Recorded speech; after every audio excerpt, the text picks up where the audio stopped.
We were talking before we started recording about what's on your mind and what's been bothering you. And so the floor is yours. What is front of mind for you, Dr. David? What's front of mind for me is the idea that each of us has a number of different health futures. So you have.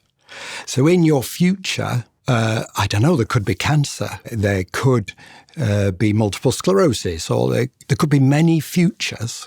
What I'm interested in is how do I get you to pick a lifestyle that will get you the future you want? And I think that's very difficult in the world now to know what is the best lifestyle, because you're given so much conflicting advice.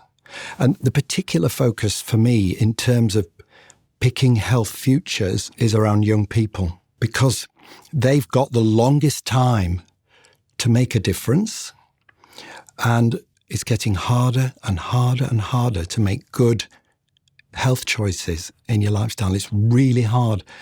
I'd say it's a pandemic of poor metabolic health. Yesterday in clinic, I saw 2 people under the age of 25 who had poorly controlled diabetes, and one of them was too heavy for me actually to weigh. And this situation is completely new. So when I was a young doctor and just starting off in practice, that was in 1986. Wow. A long time ago, just north of Liverpool in the practice. I'm still there now. Obesity was rare, and we didn't have a single case of type 2 diabetes in anybody under 55. Not a single case. It was quite unknown. And in fact, type 2 diabetes had a different name. We've had to change the name because of the epidemic. It used to be called maturity onset diabetes. That meant old people, right? Now we call it type 2 diabetes because we have to include so many young people. It's really, really serious because people are losing their life expectancy. And I'm witnessing this. We're all sleepwalking into a metabolic disaster, and the people paying the greatest price, in my opinion, are young people, and it's a scandal. And I'm hopping mad, really. I think we've started to normalise the dad bod, you know, the big tummy and haha, without realising that maybe that isn't how you're supposed to be. So that's what's on my mind. Young people and their future, and they don't even know. You say young people there, yeah, because they've got the biggest opportunity to change the trajectory of their health future. Yes. But for the audiences listening that might be in their 50s now, is this advice also applicable? Absolutely. So we know from government figures, UK government figures, that for every year that you have poorly controlled type 2 diabetes, you're losing 100 days of life. That's about a third of a year, isn't it? So whatever age you are, if you have poorly controlled diabetes, you're losing life expectancy. And maybe a third of all the people in the world with type 2 diabetes don't even know they have it because they haven't taken a test, so they don't know. What do you think kills people with type 2 diabetes? Is it some cardiovascular issue? Yeah, well done. Well done. You've not been to medical school. You're doing all right. That most doctors, that's what they'd say, because we know that a high blood sugar over time damages your arteries. So it's a cumulative thing over time. But what you may not know is that actually a rising cause of mortality for people with diabetes is cancer. Oh, really? Yeah. So 8 forms of cancer are strongly associated with diabetes. I want to just define that term diabetes, because I think I went through a lot of my life assuming that diabetes was a disease that some people are born with. And because I didn't have it, I thought I don't need to worry about that. That's really important. Yeah. So first of all, there's type 1 diabetes and type 2. But before I can explain about diabetes, I need to explain about insulin. This is absolutely key to our whole discussion. So I've already said that a high blood sugar damages your arteries. And in fact, there's work to show that a very high blood sugar damages the non-stick lining of your arteries within 6 hours. Oh, wow. Really quick. It's called the glycocalyx, the non-stick lining, and damage is occurring very quickly. So I'm going to ask you a really stupid question. Yeah. When you say high blood sugar, I get high blood sugar when I eat lots of sugar. Okay. So first of all, we're actually talking about glucose. Yeah. And sugar can mean table sugar, or it could mean many different things. But we're actually talking about blood glucose. Which comes from lots of foods. Which comes from many foods. Carbohydrate-heavy foods. Yes, it does. It does. Okay. So that's right. Okay. But you have the hormone insulin to defend you from poor dietary choices. So the question is, what does insulin do with the sugar you just ate? And here's the answer. Insulin, the hormone insulin produced by your pancreas gland, it pushes the sugar and it pushes it out of the bloodstream inside cells where it can be used for energy for you to run around. But what if you take in more carbohydrate than you need to run around? Well, then that sugar is turned to fat inside cells because it's safer for you to turn that sugar into fat than it is to have it damaging your arteries. So I am somebody with type 2 diabetes, so we can talk about me. So I had a really heavy biscuit habit. I was senior partner of the practice and it's stressful, and I had patients used to bring me biscuits all the time as a gift because they want the doctor to be happy. So in the drawer in the top of my desk was packets and packets of biscuits. So I'm taking in more sugar and I didn't run around, and gradually my waist got bigger. And what was actually happening was, as I took in more sugar than I needed to run around, my insulin was working to get rid of that sugar. And it was giving me two things. One, a belly. Mm-hmm. So and I thought it's just middle-aged spread, And the other was, I didn't know, but my liver was filling with fat. And that is very common now. So we have, it's a third of everybody in the developed world has fatty liver now. Here we got the wonderful props. Let's talk about these. Great. So fatty liver, this is the healthy liver here. And you see the colour. Look at this one. It's yellow. It's the wrong colour. And it's because of fat.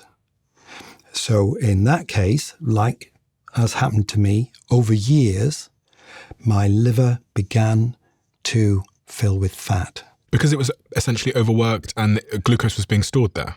Yes. So I was taking in too much glucose. Insulin was doing its good job of taking it out of my bloodstream and forcing it inside cells in my belly, but unfortunately in my liver. Okay. And so there's a progressive laying down of fat in the liver. So if we look at actually some proper liver, so this is the, put on your seatbelts now, because this is somebody's actual liver. So then that's the normal liver. But look at this, it's larger. That's a real human liver? Yes, these are human livers, and that's as it should be. But look at this liver, it's larger. And it's larger because there's so much fat in it. Now, the twist in the story is fatty liver interferes with the good work of insulin. So you develop a thing called insulin resistance, which means your insulin is no longer as powerful as it was. It's beginning to become difficult for you to deal with carbohydrate and sugar because your insulin isn't working as well. And the only way to deal with that is the next twist in the story. You have to start producing more insulin. Do you see? Because it doesn't work as well. Yeah. So your pancreas has to crank up the supply. We need more insulin.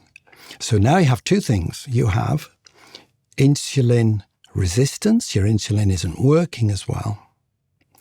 But at the same time, you're trying to produce more insulin in the pancreas.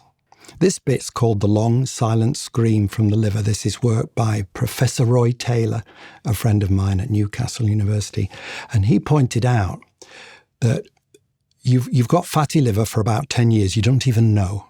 You wouldn't know that your liver's gone fatty and yellow like that. But unfortunately, this is another twist. Fat is being laid down in the pancreas gland, the very gland that your life depends upon producing insulin. And your ability to produce enough insulin collapses. And at that point, you can't regulate blood sugar anymore. But upstream of that, you have a problem. You've got that. But you don't even know. You're talking about what's in my mind. Why are we waiting until you actually have all the problems of type 2 diabetes? So, since 2013, I've got hundreds of patients and I'm monitoring the baseline and latest follow-up. So what happens to them? It's really important.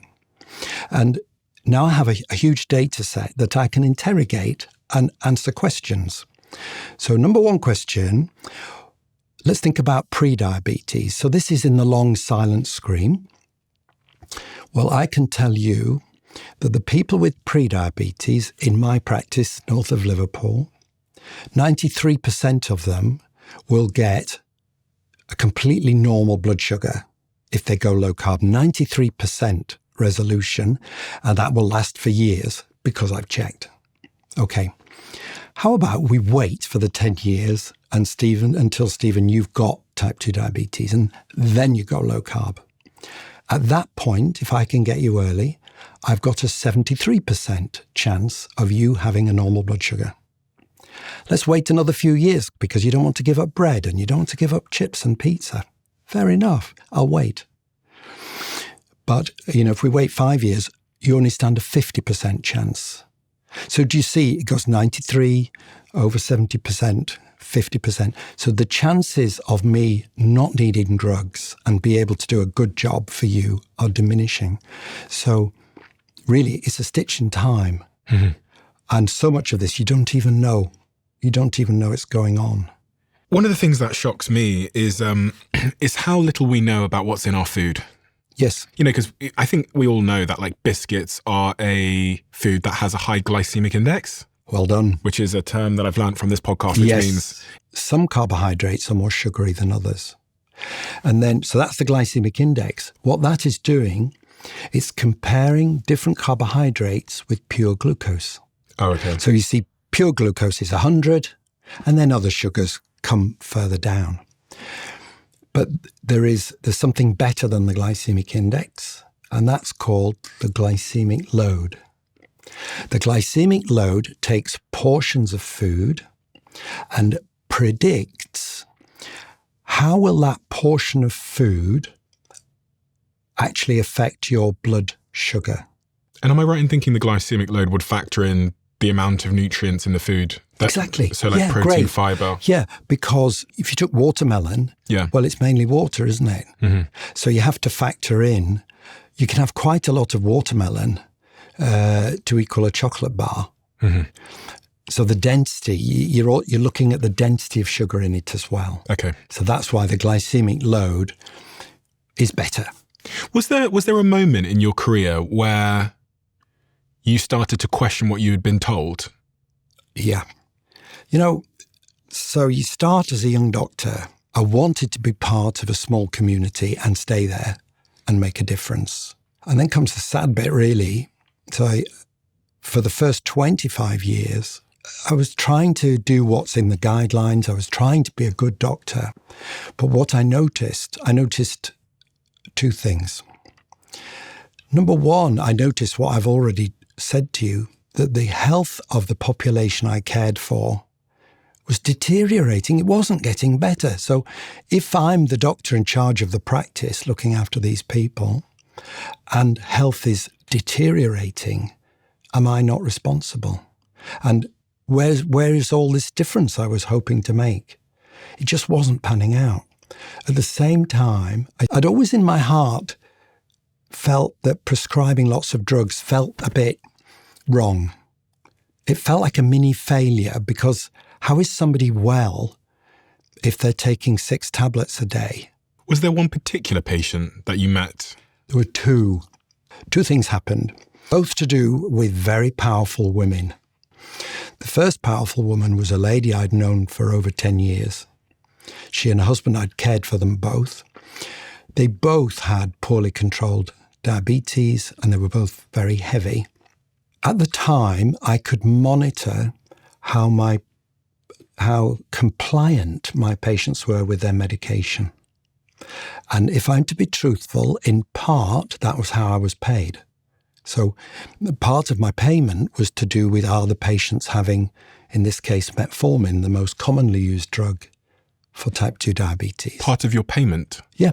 Yeah. What do you mean? Well, because you're supposed to, the government approve of the fact that we give drugs that are needed for type 2 diabetes, so that you're given a sort of quota where it's regarded as good practice that such a certain percentage of your patients will be on metformin. What? Yeah, it's true. So is it fair to say that you were somewhat incentivized to give people metformin? Yes, that would be true. But I think we should also be fair to say that the body of evidence at the time would say that it's good practice to give metformin to people with type 2 diabetes, and conversely, poor practice not to use metformin, but we'll develop that. So the backdrop is we're monitoring the patients who stop taking their metformin, because that is, number one, poor practice, and number two, actually costs me. So I wrote to the person, "Dear Mrs. So-and-so, I'm concerned that you don't seem to be taking your metformin. Please make an appointment with me at your earliest convenience." Very British, very polite. Anyway, nothing prepared me for what was going to happen that morning, and it's changed my entire life on that point. So the lady, let's call her Mrs. Jones. That wasn't her name. She marches in, and she said to me, "You think you're going to tell me off, don't you, Dr. Unwin? Well, I've got news for you. I'm going to tell you off." I was scared, like, what's going on? She'd never been like this before. She was a polite person. Anyway, she went on to explain. She said, "When you do my blood tests, you will find that my blood glucose is completely normal, despite not taking your metformin." And she said, "I'm wondering if you're actually qualified as a doctor, because in the last 10 years, did you ever once tell me that bread was sugar or breakfast cereals were sugar?" I had to learn online that bread is sugar, that rice is sugar, that breakfast cereals are sugar. And when I cut those foods, I don't need your metformin now. And she made it worse. She said, "This is schoolboy biology. You should have learnt that when you were 16. I was dead scared because, complaints as a GP, it's really bad. They go on for years and years. But mainly I was scared because every word she said was true. And one thing I had learned about when you're an older doctor is you've got to listen to people properly. If they're complaining, don't deny it. Don't defend yourself. Take it. So I said, "Okay, I want to learn what if this is true, will you meet me again? Let's do the blood test." So we did the blood test. It was true. It was the first case of drug-free type 2 diabetes I had ever seen. I'd never seen a single case in 25 years where people came off medication. I was fascinated because she'd done it like a miracle. But there was another detail I just share with you. She was one of 40,000 people online learning from each other how to do it. And when I looked, they were being rubbished by the healthcare professionals. So people like me were telling them, "You'll die. What you're doing is dangerous." And I was ashamed, really ashamed. And it's complete coincidence. But in the same month, we have to introduce my wife, Jen.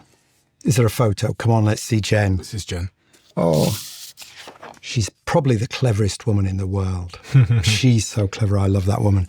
So Jen, she is a clinical health psychologist, and she's fascinated by the role of hope in disease and the difference it can make. And she spent her life researching the difference that hope makes to clinical outcomes. So it just so happened that she was in a supermarket and she saw a discounted diet book. That's the book. Escape the Diet Trap by Dr. John Briffa. Yeah, Dr. John Briffa. What a lovely guy. So Jen bought that book just around the time I'm telling her about this patient. So she said, you have to read this book about a low carbohydrate approach to insulin resistance, to type 2 diabetes. And in the book, everything that my patient had told me was there, but it was done in a medical way, and I understood. She said, David, why are you sort of failing? Why don't you do one thing before you retire? Why can't you do a cheerful, something you really believe in? Why don't you have a go at this low carb thing? Yourself? Yeah. She said, why don't you and me go on this diet, see if some patients would volunteer and do it with us? And I mentioned it to the partners and they said no. These are other doctors. Yeah, so I'm senior partner. I'm supposedly the boss. But at the time, low carb was not respectable and they didn't like it. And they said, we don't want you to do this. And partly because they said, well, is that a good use of the resources of the practice? Because if you're doing this, David, maybe you're not treating chest infections or other things, and there's pressure on the health service. So they felt it was a bit self-indulgent. So I go back to my wife and said, the partners say no. And she said, I'll tell you what we're going to do. We're both going to work for free and we'll do it. Why don't we do this in our own time in an evening when the practice no resources? So that's exactly what we did. We found 18 volunteers who were interested amongst the patients. And then Jen and I, so that was 20 of us, we started meeting every Monday night, talking about low carb, learning, how do you cook stuff, how do you do it? We did it together. And one of the nurses was so excited. Heather is her name. Let's give her a thumbs up to Heather. Heather said, I'll work for free. I'll help you. I'd love to do this. I want to believe in what I do. And then the magic begins. The results, I couldn't believe it. I could not, I'd never seen anything like it. And the first thing I saw was the liver function improving. You see, because I'm doing blood tests, because I know I'm doing something weird. I'm doing something that I would be criticized for. So if you're going to do a weird thing, you need to measure stuff. You can't, these are patients, so you can't just experiment and not be, am I doing harm? If you love the Diary of a CEO brand and you watch this channel, please do me a huge favor. Become part of the 15% of the viewers on this channel that have hit the subscribe button. It helps us tremendously, and the bigger the channel gets, the bigger the guests.